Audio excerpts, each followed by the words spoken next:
Hello, I'm Adefola Toye, and today I'd like to take you back in time to 1965 Nigeria. It is 20 years after the Second World War and independence has swept British holdings in Africa, Sudan in 1956, Ghana in 57, and Nigeria in 1960.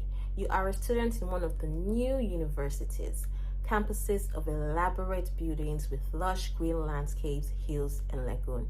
It is a melting pot for future leaders from across Nigeria's diverse cultures. Your education is different, but not so different.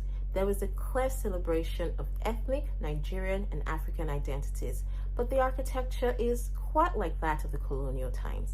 This unique feature of nations charting a new path while redefining colonial models is explored in social and political history and much recently in architectural history.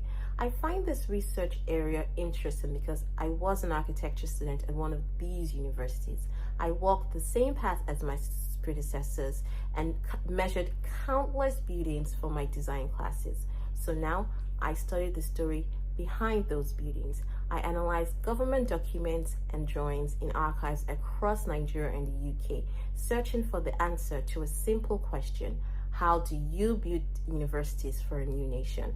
The answer is not so simple. So, you build big and you build fast, and that required local support and a continuous flow of money and building expertise. Money and expertise that sometimes came from overseas, from international bodies like UNESCO, from former colonial powers like Britain, from the US, the Soviet Union, and young nations like Nigeria, all of them securing a stake in the post-war world. This meant foreign interests intersected with Nigerian ones.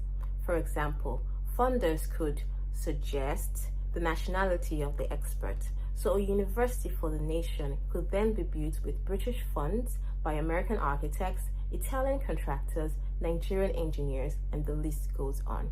Even within Nigeria, architects had to strike a balance between representing national and ethnic identities in their designs. In the end, the architectural image of a Nigerian university had to be negotiated. These universities were and still remain a national pride. Heritage professionals now want them as national monuments. It is therefore important we look beyond the surface and examine what these buildings represented then and now.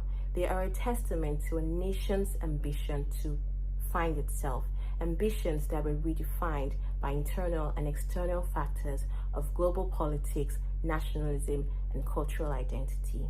Thank you.